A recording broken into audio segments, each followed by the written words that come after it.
Galera, eu quero estar gravando esse vídeo aqui de forma bem rápida, bem objetiva, para mostrar para vocês os recebidos de 2025, os primeiros livros que eu recebi nesse mês de janeiro. Mas antes da gente comentar aqui sobre esses dois livros que chegou para mim, eu quero deixar aquele recado importante, deixa o like é muito importante, todo mundo sabe disso, para a gente ter uma certa relevância aqui, né, dentro da plataforma do YouTube. É necessário você não esquecer de deixar o like. Se você é novo, se aquele seu amigo, aquela sua amiga, aquele seu primo, prima, tio, tia, enfim, mandou para você esse vídeo, significa que você vai gostar muito das indicações aqui. Então, se você não segue, se você não é inscrito, se inscreve aí e comenta se você já conhecia esses livros, se você ficou interessado, ou se você quer deixar alguma dica. O comentário é muito importante aqui para o nosso canal crescer, tá bom? E para a gente também ter uma interação, para mim saber o que vocês estão lendo, o que vocês gostam, se tá bacana os vídeos e assim por diante, tá? Então vamos lá, sem muito demora, eu quero apresentar para vocês primeiro esse daqui, que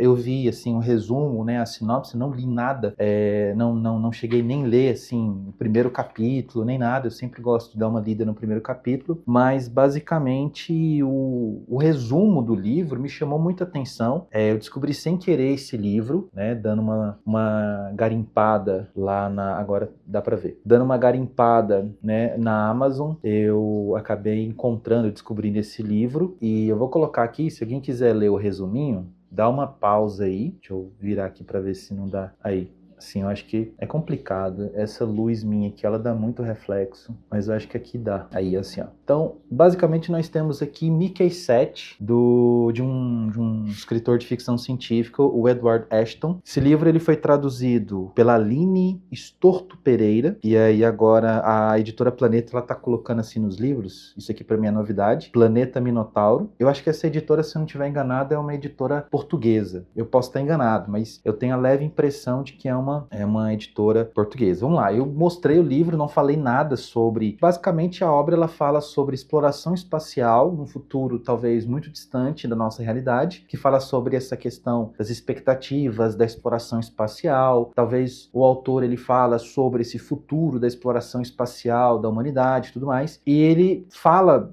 dá para entender aqui no resumo, que basicamente a gente chegou num ponto em que essa exploração espacial, quem é enviado, os astronautas, né, que são enviados para fazer essa exploração espacial, são clones, e se esse clone, por exemplo, ele chega a morrer, a memória, existe lá uma tecnologia que transfere, faz upload, né, tem essa questão também, faz upload das memórias talvez na nuvem, e aí eles pegam essa memória atualizada e pega ali um corpo, talvez, provavelmente um corpo sintético, biologicamente sintético, e aí eles fazem outros clones, e aí vão fazendo clones enquanto for necessário, né? Cada clone que é feito vai atualizando a memória. Uma mistura de Total Recall com A Ilha. Tem um filme bacana que fala sobre essa questão de produção de clones para fornecer órgãos, né, para pessoas que são muito ricas. Tem um filme muito bom, eu vou colocar aqui a imagem da capa desse filme, chama A Ilha. É uma história meio clichê, mas a forma como apresenta ali, né, a gente pode colocar que é uma distopia, né, tem um estilo ali, George Orwell, né, uma comunidade de clones que são alienados, aí eles acreditam que eles vão para um paraíso, e na verdade eles são sorteados, entre aspas, numa loteria, porque de acordo com a pessoa que pagou o clone para ser feito, ela necessita ali dos órgãos, e eles fornecem, né, esses órgãos que são gerados a partir desses clones. Aí 2 clones, eles fogem e tal, aí tem toda aquela questão daquele clichê de histórias distópicas em que você fura a bolha, em que você quebra a distopia, né, em que você quebra o status quo dentro daquela distopia, enfim. E aí a impressão que eu tenho é que Mickey 7 tem essa dinâmica, né, de quebra das estruturas distópicas e tal. E o nome do título, né, não é muito segredo, porque aqui no resumo não é nem muito spoiler, inclusive. Eles já colocam aqui qual que é a parada. Esse Mickey 7 é o personagem chamado Mickey Barnes, ou seja, Mickey 7 significa que já é o 7º clone dele, né, na verdade. E aí, basicamente, ele tá lá explorando um planeta que, curiosamente, jocosamente, o autor coloca o nome desse planeta planeta de Niflheim. Niflheim, para quem curte aí, mitologia nórdica, sabe que Niflheim é um daqueles mundos, né, dos 9 mundos lá da mitologia nórdica, que estão sustentados na árvore lá da Yggdrasil. E Niflheim é o mundo, né, o mundo dos gigantes. Não, o mundo dos gigantes não, é o mundo do gelo, o mundo congelado e tudo mais. E esse mundo, esse planeta, ele é todo congelado e tudo mais. E esse personagem, o Mickey Barnes, acho que é Mickey que fala, Mickey Barnes, que é o 7º clone desse cara, ele tá lá nesse planeta explorando, e aí parece que ele tem ali uma morte, a galera acha que ele morre, simplesmente vai embora, faz um outro clone, o Mickey 8, só que aí esse Mickey 7 ele quebra as expectativas, porque ele não faz a atualização da memória, e ninguém, inclusive esse Mickey 8, ele não sabe como morreu, porque obviamente ele não chegou a morrer, né? Ele sobreviveu e tal. Então é uma mistura de Total Recall, lembrando aqui de cabeça, Total Recall com Perdido em Marte, por exemplo, que inclusive é um filme muito bom, Perdido em Marte, com o... Como é que é o nome daquele cara lá? Agora eu esqueci o nome do ator. Não vou lembrar o nome do ator, esqueci.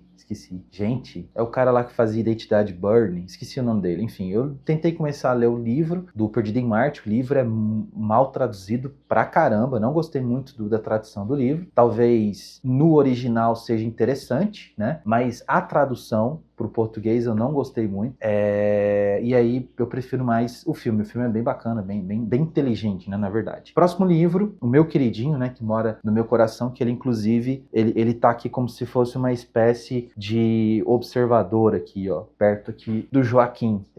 O próximo livro é do querido, né, do nosso grande mago supremo, que é o Grande Durante de Alan Moore. Vamos lá, para quem não tá ligado, o que é a entidade chamada Alan Moore, porque ele é uma entidade, ele chegou num patamar que ele se tornou uma grande entidade. O Alan Moore, ele é muito conhecido pelos quadrinhos que ele escreveu, lá na década de 70, 80, até 90. E depois disso também ele escreveu várias outras obras de quadrinhos. Então, assim, eu acho que a grande obra que ele escreveu, que até hoje, né, gera discussão e tudo mais, é o Watchmen. Ele escreveu o Watchmen, ele escreveu V de Vingança, os roteiros, né, no caso, V de Vingança, ele escreveu Do Inferno.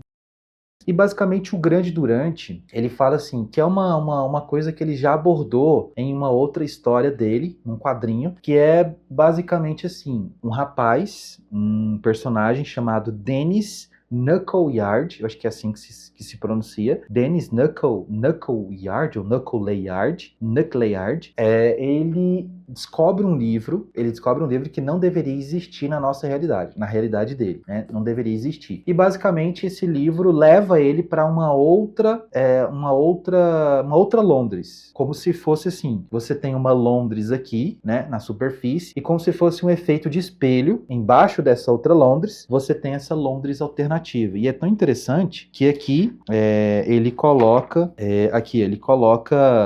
um Londres Longa, que é o nome dessa Londres alternativa. Ele coloca um mapinha. Eu achei muito legal isso daqui, né? Bem que poderia ter feito um pôster, né, desse negócio, ou então dessa capa maravilhosa. Essa capa ficou muito linda, ter feito um pôster. Mas veio um marcadorzinho, vem um marcador bonitinho, veio um marcador, Alan Moore aqui, e veio um cardzinho que nele tem um QR Code que mostra ali uma página da editora mostrando dicas que o autor deixou para os tradutores de diferentes línguas e tal. Então você percebe todo esse cuidado, né, que o Alan Moore ele tem com a linguagem do livro, porque eu acredito que tem muito neologismo ali. O próprio título, né, do livro um tanto quanto causa uma certa estranheza, né? Então, e essa estranheza no próprio título, o fato de você ter uma Londres aqui, uma Londres alternativa, é assim que minha cabeça percebe essa questão, me parece muito que a abordagem que ele faz aqui é uma abordagem ficcional, mas remete muito a uma estrutura do New Weird, ou da ficção weird, no caso. E o Grande Durante, né, que causa essa estranheza, o que é o Grande Durante? Grande Durante. E o que é essa Londres grande, né, no caso? E aí esse personagem, ele pega esse livro que não deveria existir na nossa realidade, e ele vai para essa Londres alternativa, e ali ele encontra um mundo completamente bem louco, bem diferente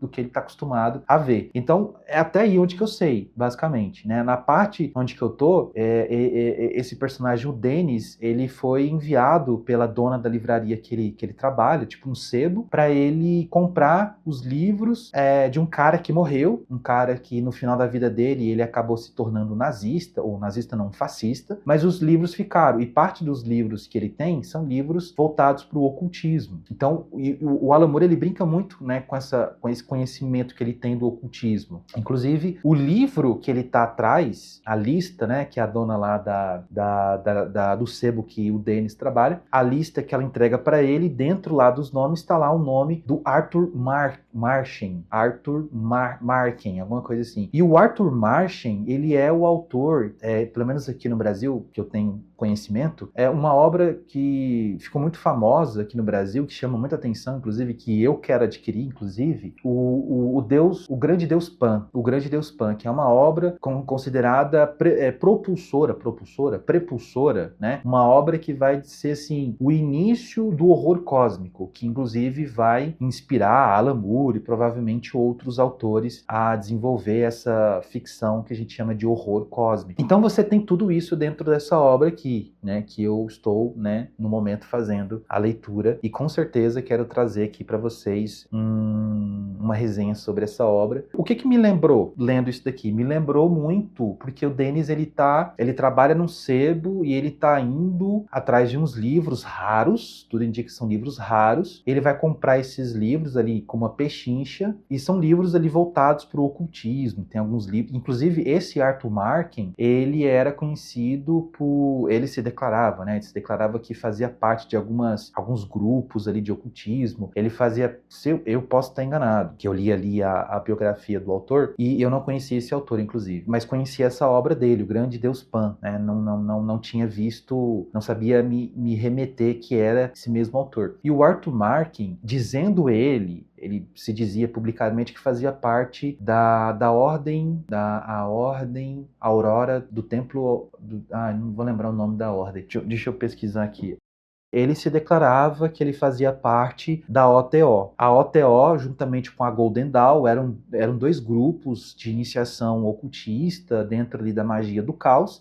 Muito prestigiados esses grupos ali durante o século XIX, depois do século XX, com membros muito importantes, membros que fizeram grandes contribuições, né, para as práticas mágicas, e um desses membros que fazia parte da OTO, eu não lembro se ele era da OTO ou se ele era da Golden Dawn, ou das duas, nada mais, nada menos que o Aleister Crowley. Então, eu lendo essa obra aqui, eu tô ali na expectativa de que em algum momento vai aparecer o Aleister Crowley. Talvez não, talvez sim, enfim. Mas é isso, fica aí as duas dicas, né, obras completamente diferentes, né? Uma é ficção científica e o outro é uma ficção weird, a gente pode colocar assim, uma ficção weird ou new weird, enfim. Então isso daqui que eu tava falando, esse livro me lembrou, por exemplo, o início do filme Os Nove Círculos, eu acho que é isso mesmo, Os Nove Círculos, deixa eu ver aqui, é um filme que tem o Johnny Depp, vou até pegar aqui filmes.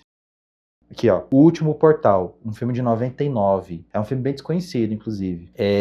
Então, o início aqui do Grande Durante me lembrou muito esse filme do Johnny Depp, O Último Portal, porque o Johnny Depp, ele faz um cara que é especializado em livros raros, ou livros de primeiras edições, inclusive livros de ocultismo, e aí ele é contratado por um cara mega rico para ele encontrar um livro que o autor desse livro, ele criou diferentes edições, e aí para ele decifrar lá o enigma que o cara colocou no livro, tem que ter todos os livros. Então ele tá em busca de saber se o livro que o cara deu para ele é um livro legítimo ou se é uma falsificação. E aí ele vai para a Europa, aí ele começa a ser perseguido, aí ele descobre que o cara que paga ele para pegar todos os livros, porque tem lá uma ilustração e tem lá, né, o enigma, né, para ele fazer o ritual. O intuito do cara é fazer um ritual, no final das contas, fazer um ritual de evocação de uma entidade para abrir esse portal e tudo mais. Então é um filme muito bom, muito bacana esse filme, O Último Portal, né? É O Último Portal, né? É O Último Portal. portal, que me lembra muito aqui, né, a dinâmica do início de O Grande Durante, que tem esse Dennis, que é esse sobrenome um pouco estranho, né, esse Dennis Knuckleyard. É bem interessante, e a história é mais curiosa ainda porque o cara, ele tá ali comprando livros raros de um cara que morreu e que no final da vida dele o cara começa a defender o fascismo e ele tá num contexto de Segunda Guerra Mundial, sabe? De pós-guerra, na verdade. E o personagem, ele vai circulando pelos bairros ali de Londres e ele vai falando, vai descrevendo que tal bairro desapareceu, os prédios ainda não estão reconstruídos. Então é uma Inglaterra que está completamente destruída, né? E está naquele processo de pós-guerra e nem começou ainda a reconstrução da Inglaterra. Então é um contexto histórico muito interessante que o autor aqui, ele aborda essa história. E o Mickey 7, né? Enfim, fica aí essas duas dicas. Espero que vocês tenham gostado. Vai aparecer o nosso Pix aqui, né, para você ajudar. A gente explicou a questão do Pix no último